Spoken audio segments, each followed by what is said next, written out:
everybody, BUCKSGEARBOX. Welcome to the table. Hey everyone, welcome back to the table, BUCKSGEARBOX, and I'm here with another knife overview. And just before I get right into that, I'm releasing this right around the same time that I'm doing a giveaway. And this is not the giveaway video, just wanted to let you know. Make sure you stay tuned to those videos to see what like the next instructions are in order to get in on the River's Edge Cutlery swag pack. Basically is what it is. It's a huge bundle of stuff that I bought at a discount from River's Edge Cutlery. Those guys are awesome, and I'm a huge fan, and you should definitely check them out for your knife purchases. And yeah, but this is a knife overview video, and this is the Spyderco Para3 Maxamet, and I am super excited to share this with you. It's been a while, and I've had this for a while, but I've kept putting it off because I wanted to spend some time getting to know Maxamet steel, because it is a premium steel. It's got some very cool features, but it is also not corrosion resistant. And I wanted to kind of, put it through its paces. I don't torture test my knives or anything, but I do use them. And I just wanted to get to know this knife steel a little bit before I did this video, even though it's just an overview and not a review. So on with the basics. This is a 7.24 inch long pocket knife, folding knife. It's got a 4 1/4 inch handle. It's G10. In this version, there are other versions available. Some are cheaper than this. That's a 3-inch blade, hence the name Para3. Spyderco would tell you this is not just a shrunken down PM2, it's its own thing. Obviously it comes from the lineage of the paramilitary 2, but being the Para3, they tried to kind of make it a little bit more distinct, and I think they have. It's a really cool knife. It's definitely in the family of those other knives, but it's doing its own thing in a few ways. As I said before, well, it's a 3-inch blade. It's just under 3 inches if legality is a concern, so that's kind of cool. 2.95 according to their website. Again, this is Maxamet steel, which we'll talk about in a minute. It's a full flat grind. That's kind of what Spyderco is, really known for. The compression lock, if you don't know what that is, that's what that is right there. And, for right-handed people, this is a great lock. It's one of the strongest I can think of. But for left-handed people, your mileage may vary. Some left-handed folks like these and get to figure out how to use them, and some don't. So just keep that in mind. We'll talk more about that a little bit.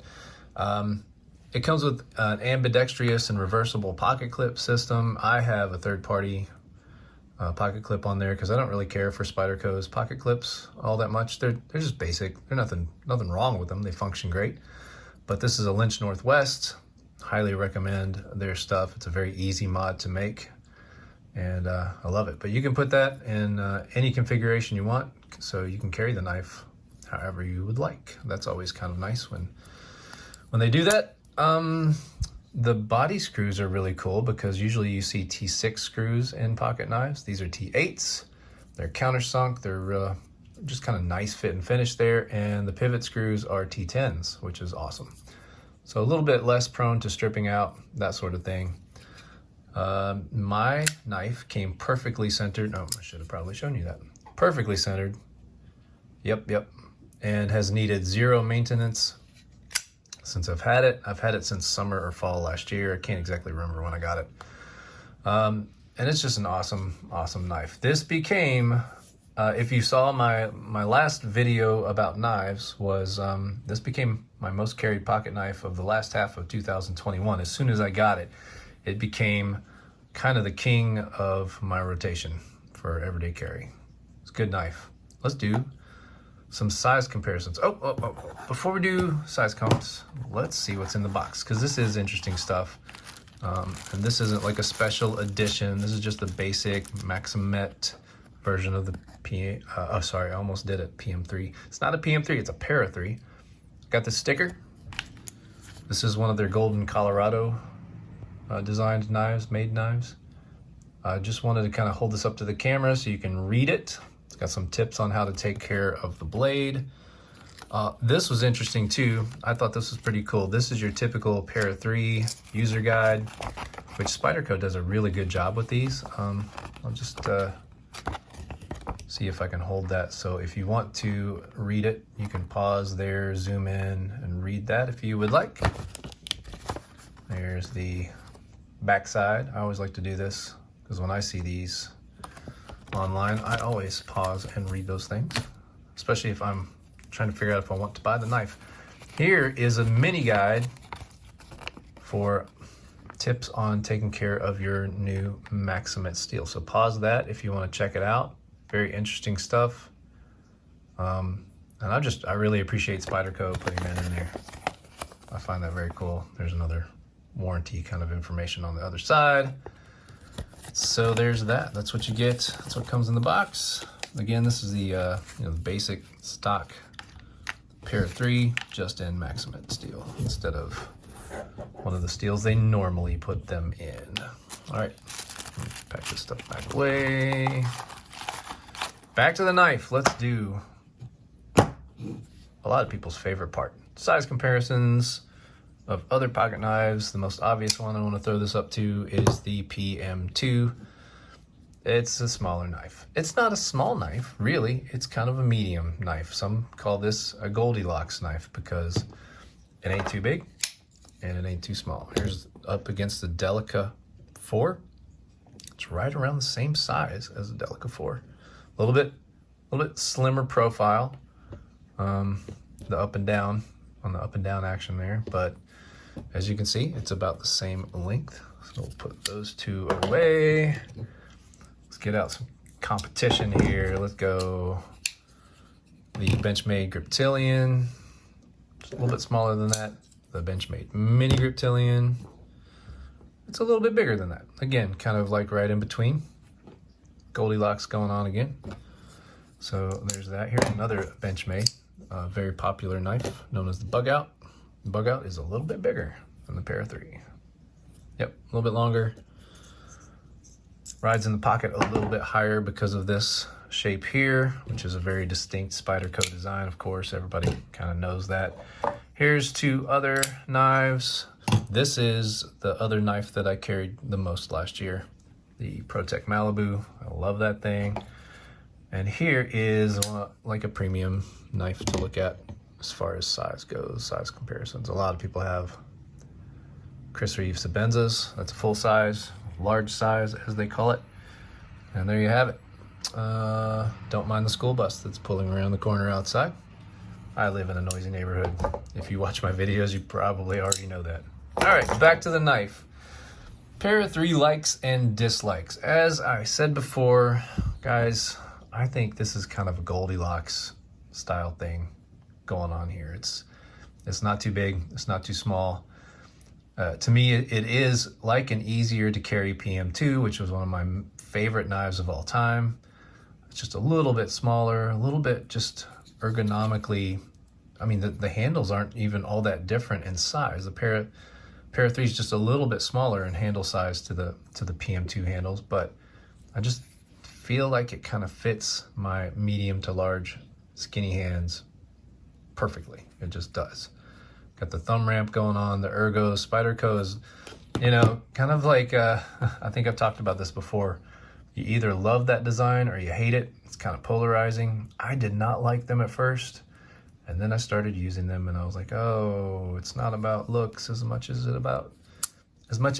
about usability. This is a incredibly useful tool. So obviously I'm kind of gushing about this thing. To me, this is a huge win. This is a great design. It is easily one of my most recommendable pocket knives to purchase. And if someone came to me and said, I'm only gonna buy one pocket knife, but I want a good one, don't want to spend over so and so much money, because there's different price points for a Para3, this would be a very easy knife to recommend. It absolutely would be one of my 3 or 4 knives that I would recommend them to look at. Love it, love it, love it. The compression locks are awesome. They're very strong. And again, the trick is for right-handed people like me, they're kind of a no-brainer. They're so amazing. This knife is very fidgety because of that. Easy to close and open with one hand. Your mileage may vary if you're a left-handed user. I cannot open this thing with my left hand. I won't try on camera. It'll just be silly. I've heard that some are okay with it. They kind of figure it out. They use their thumb on it, but I can't do it. And some people do not like it. So just keep that in mind. That could definitely be a deal breaker, and a totally understandable one at that. So this is a stupidly awesome slicey blade, and Spyderco is known for this kind of thing. The only knock I would have on this knife, honestly, is the stock pocket clip. I love the Lynch Northwest pocket clip. The stock one is just kind of boring. It's just kind of there. It functions. It works. The knife sticks out of your pocket about by that much. That's just going on memory. So this is not a scientific measurement, but it is that. The pocket clips aren't super great on Spydercos, in my book. Let's talk about Maxamet steel. Again, I think I've had this since last summer, late summer, early fall, somewhere around there. Here goes another big truck. I gotta move, guys. I gotta move. Anyway, I've had this for a long time now, and it has quickly become my new favorite steel. It just is. It's not stainless. There are some definite downsides to Maxamet steel. You have to be kind of careful with it. You have to clean it. You have to be really good at cleaning your gear, I would say. And if you live in a saltwater area, it might be a deal breaker. I don't know. I think I'd still risk it, honestly. And I lived in Florida for a time, so I know the humidity, the factor of maybe dropping it. If you have it out on the beach, I wouldn't have this anywhere near sand or salt water, but you know, things happen. You could fall out of your boat, whatever, and that would be bad. Salt water would be rough on this. I've not done a saltwater test, and I'm not planning to, but some people have, and you know, it's one of those things. You just have to keep this in mind. Now, I've had this less than a year, but almost. It's getting there, 8 months, something like that. And it's not even really, it's got a little bit of a patina, but you can't even really see it on camera. It's very light. There, you can see a little bit there. So it's got some patina forming. You can see some of the stuff there. Try to wipe it off, but I just actually wipe skin oil on it. But you know, so there is a patina forming, but it's just so light. And I had a choice actually to buy this on consignment at River's Edge Cutlery. They have a consignment case, and you should check it out if you live in the area. But I got the feeling like, you know what, I just want a new one because I want to put my own patina on it, and I want it to look like my knife. And so far, I've used it a lot. Promise me, I promise you, I have used this knife. I don't beat it up, but I've used it quite a bit. And it's just barely forming a patina. And that's actually kind of cool because I want to see it grow slowly over time. I just think that could be very cool. I'll have a unique thing. This is easily, I'm not going to say easily. I'm going to say most probably the sharpest, sliciest blade that I own. I haven't had to sharpen it. I haven't even stropped it. I've cleaned it off with a rag. That's it. That's all I've done with this knife to maintain it. I haven't had to take it apart for any other weird reasons. The only other thing I've done to it is change the pocket clip. Reading up on Maxamet, it's a steel. It's a powder metallurgy steel known as micro melt Maxamet, and it is known for incredible amounts of edge retention, and I can vouch for that. Again, never had to sharpen this thing. And I don't expect I will have to anytime soon. Let's see. It's a tool steel.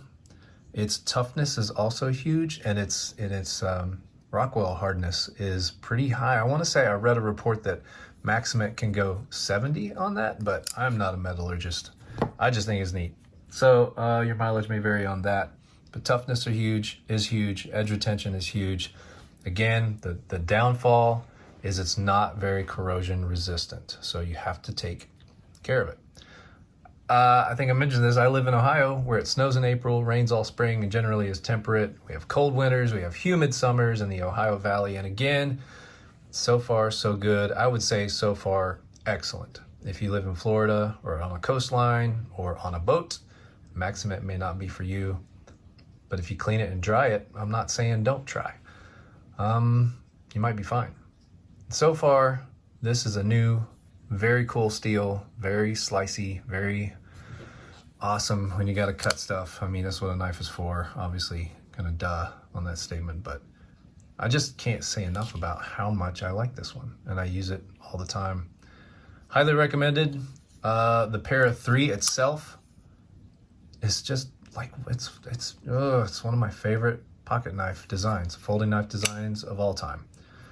And then you add a super steel, very slicey Maxamet steel that stays sharp forever.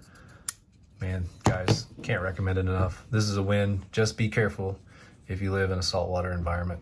So it's kind of a gushy knife overview, not a review, but out of about 8 months of use, of a lot of use, I can definitely vouch for the Para3 in Maxamet. All right, have a great day. More content coming soon. Later.